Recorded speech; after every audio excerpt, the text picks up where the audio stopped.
Então, Toninho do Diabo é figura, maluco, doido, louco. Uma coisa que me deixa curioso do que você falou no início da conversa é as paradas das magias. Uhum. E como foi essas suas experiências com magias dentro do satanismo? Que magia curioso. que você tentou e deu certo? Tem... Eu não posso ensinar magia. Não aqui, ensina. Eu vou precisa ensinar. Fala como... Até porque essa porra deve ser super complexo. Não ia fazer sem querer uma hora na minha vida. Não, tem as mais simples. É que nem fazer mágica, tá?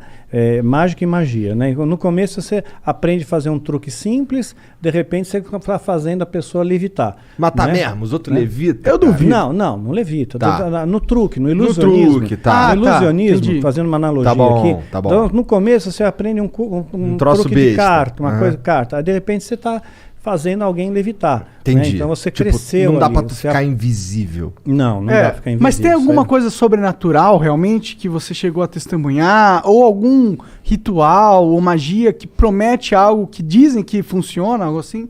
Sim. Muitas vezes eu lançava feitiço contra líderes religiosos, né? Porque eu não ia com a cara deles. Eu considerava eles meus inimigos, né? Na minha cabeça, né? Eu já estava doutrinado ali. Então, acalhava da pessoa, de repente, eu lançava um feitiço, a pessoa ficava doente muito doente mesmo. Né? E a Bíblia diz que tem doenças que são causadas pelo diabo. Né? Então, Jesus, às vezes, ele expulsava um demônio de uma pessoa, né? E aquele demônio estava causando uma doença naquela pessoa. Só que nem toda doença é do diabo, obviamente. Né? Então, se fosse assim, né? Para que medicina? Você vai para a igreja, todo mundo e pronto, resolveu o problema, está curado, né? Então, e também nem sempre Deus cura.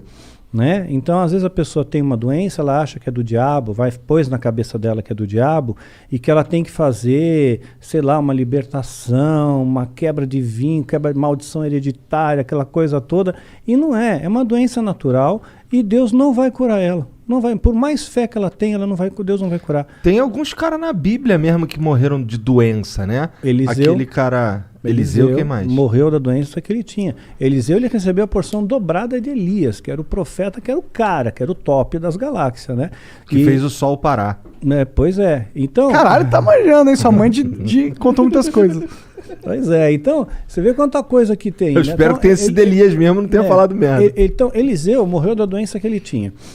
O próprio Timóteo, Paulo escreve para Timóteo, olha, mistura um pouco de vinho na água aí, porque a água era muito alcalina, né? Por causa do teu estômago e das tuas múltiplas enfermidades. Então ele era um menino podre, ele tinha um monte de doença, né? Não foi curado. Um lenço de Paulo curava o enfermo, mas Paulo não pôde curar Timóteo, que ele considerava um filho, né? A Bíblia também fala de Trófimo, né? Paulo também fala, olha, deixei Trófimo doente lá em Mileto. Quer dizer, não curou Trófimo. Quer dizer, o cara já tem o nome de Trófimo. Imagina o bullying na escola. Né? E ainda continuou doente. Não adiantou. Se fosse a Trófimo, o cara ia ser o magrinho da galera. De atrofia, desculpa. Tentei. Só vamos lá, Daniel. Só continua aí falando. Desculpa aí, foi mal, cancela o Monark. Baixo assinado, tira o Monark. Doenças causava doença, às vezes causava um acidente, poderia ser uma coincidência. Mas não tem nenhuma, claro, é exatamente esse o ponto. Não Poderia tem nada ser aqui assim que, tipo, mas é que acontece realiza que magia e você vê sobrenaturalidade instantânea na sua frente, olhos nus. Bom, olhos nus eu vi a presença de um demônio se materializando na minha frente, e eu estava sóbrio. Né? Duvido. Como é que é um demônio? Pois é, a ideia que nós temos de demônio, né, é chifre, escamas, né, rabinho, rabo, fogo, né, saindo pelos orifícios, né, o diabo todo vermelhão, né, saindo da sauna, assim. Que erótico. Pois é, né? Então, mas não, né, é um ser que parece, que aparecia para mim, o Abraxas, que apareceu para mim algumas vezes, ele tinha um formato semelhante, tá? Semelhante. Não consigo descrever isso aí em poucas palavras. Você tem filho, você deve ter assistido Como Treinar o Seu Dragão. Sabe o Banguela? Então, mais ou menos parecido com o Banguela. Parecido com o Banguela. Mas tinha um olhar assim, né? O olhar que pegava era um olhar muito profundo, era como se não tivesse olhos, era como se fosse um buraco. né? Fosse um buraco que te hipnotizava aquilo ali, né? Porra, E você tu não sentia ficou com uma... cagaço quando tu viu pela primeira vez, não? Não, eu fiquei orgulhoso, porque ele atendeu meu pedido, né? Porque eu invoquei, eu Cara, fiz a tu invocação... chamou o cara, meu? Eu fiz a invocação, né? E ele veio. Então, quer dizer, eu me senti muito orgulhoso, Dá muito pra tu fazer a prestigiado. invocação e ele não vir? Porque ele não tá afim? Poderia Pelo jeito. acontecer. Poderia Como que é uma acontecer. invocação de um demônio? Não precisa dar detalhe, mas tipo... É complexa. Tem bastante detalhe. Detalhe. E Quer dizer, muitos materiais, vai? Muitos materiais. Materiais raros? Alguns raros. Entendi. Alguns raros. Então é um ritualzinho de pelo menos aí umas 3 horas, 4 horas. De né? ritual rolando, não é de preparação. Não, de ritual rolando pra ter invocação em si. Entendi, caralho. E aí ele se materializa, tipo, ele só aparece? Ele falou alguma coisa com você? Tipo, dá pra encostar nele? Dá pra encostar, são criaturas frias, geladas. Frio, completamente frio. E o que ele Mas falava? você vê, anjo se materializou na Bíblia. Anjo se materializou. Comeu, né? Anjos comeram na Bíblia, então estavam bem materializados. Né? Então, se demônios são anjos caídos, eles também podem se materializar, só que em circunstâncias ritualísticas. Por exemplo, um demônio não pode se materializar aqui. Né? Um anjo poderia, Deus poderia permitir que o anjo viesse aqui, mas um demônio não. Só dentro de um sistema ritual, tem que ter um ritual para ele vir. Tem que ser tudo bem preparado. Porque eles estão aprisionados, de certa forma? Estão aprisionados, sim, eles são limitados. Né? Eles não podem fazer o que eles querem também da Veneta. Né? Eles têm as suas fronteiras de ação. Por exemplo, eles não podem tocar num cristão verdadeiro. Né? Verdadeiro não pode, a não ser que Deus permita, no caso de Jó. Né? Então Satanás pediu para tocar, tocou e Jó não blasfemou contra Deus. Jó foi um cara que se fudeu pra cacete, né? Muito, se lascou pra caramba. Ficou doente, tudo, né? Ficou doente, perdeu dinheiro, família, tudo. Morreu todo mundo, ele Exatamente. ficou sozinho. E mesmo raspava assim, as pereba com telha, exato, né? com telha, exatamente. E no final Deus recompensa ele, né? E ele, no final, Jó chega a dizer, antes eu conhecia Deus de ouvir falar, agora eu vejo com os meus olhos, né? Então... Amaldiçoa teu Deus e morre. Exato, é isso mesmo. Os amigos de Jó, né, que vinham lá, largavam o pau então, em cima dele. Então, às vezes Deus permite que essas coisas aconteçam. Então, teve gente que já falou para mim, falou, Daniel, perdeu teu filho, perdeu teu esposo, isso aí foi rechaçado pelo satanismo. Eu não vejo dessa maneira. Rechaçado em que sentido? O satanismo está me atacando com feitiço, com magia e causou esses efeitos, né? Mas eu não vejo assim. Não? Não, de forma alguma. Eu vejo assim como coisas que Deus permite, que as pessoas morrem no mundo. Né? Isso acontece, né? Então as pessoas têm depressão, né? Então aconteceu, eu vejo como uma fatalidade.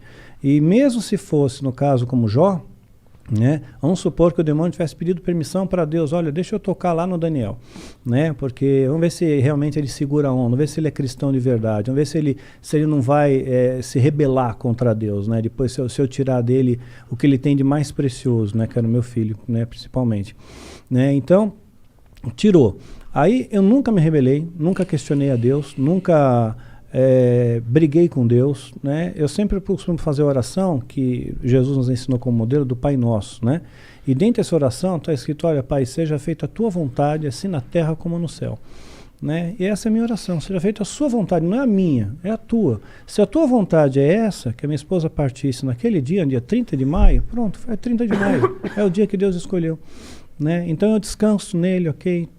E tudo tem que ter um propósito, porque eu escapei da morte 2 vezes.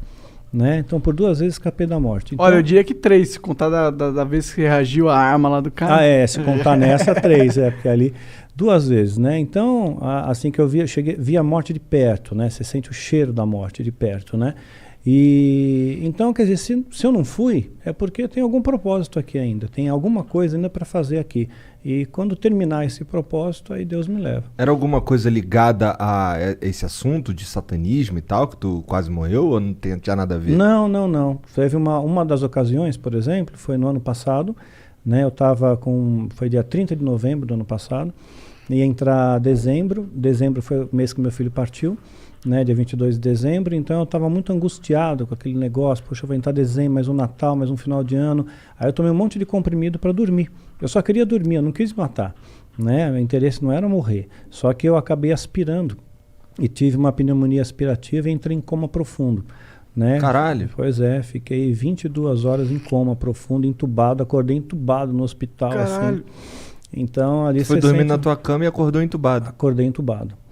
Né? E é muito horrível, meu, você acordar com um tubo na boca. Deve ser, cara. Deve ser assustador em primeiro lugar. Indescritível, indescritível. Porque até o momento acho que você tava só dormindo. Pois é, eu tava dormindo de boa, você acorda, tubo na boca, né? Um ambiente diferente, onde eu tô, quem sou eu, né? Que doideira. É. Mas, tá. Pra que tu chamou o Abraxas, cara? Então, eu queria testar o ritual de invocação. Porque se eu conseguisse que ele aparecesse, eu ganharia méritos dentro da Irmandade. Tinha alguém testemunhando ali? Não, não tinha. Não tinha, mas a minha palavra valia porque, supostamente, esse demônio validaria essa palavra, né, para o sumo sacerdote. Né? Então eu fiquei muito orgulhoso com aquilo. Então a primeira coisa que eu perguntei para ele, né, eu toquei, vi para ver se era real, né, gelado, frio, né, e me olhava fixamente nos olhos, né, mas eu não conseguia olhar por muito tempo, né. Ele era da tua altura? Não, estava mais alto que eu, mas estava como se estivesse ajoelhado, sabe? Tá. Né? Como se estivesse ajoelhado, não, ajoelhado, sentado sobre os joelhos. Tá. Ele tinha quatro membros? Sim. Assim, o Banguela lá, ele não é bípede, mas ele era bípede? Sim, bípede. Entendi. Né? Sim, tinha pernas, braços, né? Sentou, né? Forte, braceletes que pareciam braceletes de ouro, era dourado, né? Não sei se de ouro de verdade, não. Tá. Né? Dá para morder assim, tipo assim. É para valer, né? E a única coisa que eu perguntei foi se os animais eles iam para o céu, né? Perguntei, os animais vão para o céu, né? Porque eu tinha essa preocupação, será que os animais vão para o inferno? O animal é bonzinho, ele não pode ir para o inferno. Então eles estão todos no céu, né? Eu só fiz essa pergunta, né? Sei lá, uma pergunta besta, né? Que veio na minha cabeça. Interessante a pergunta até. Mas eu fiquei no vácuo, eu não tomei resposta nenhuma e ele desapareceu. E olha lá, ele, porra, tu me chamou pra isso, meu irmão? Caralho! Vai tomar no cu, porra! Eu queria a porra da tua alma, não quero só um quiz aqui, eu sou o dicionário Aurélio da divindade, porra.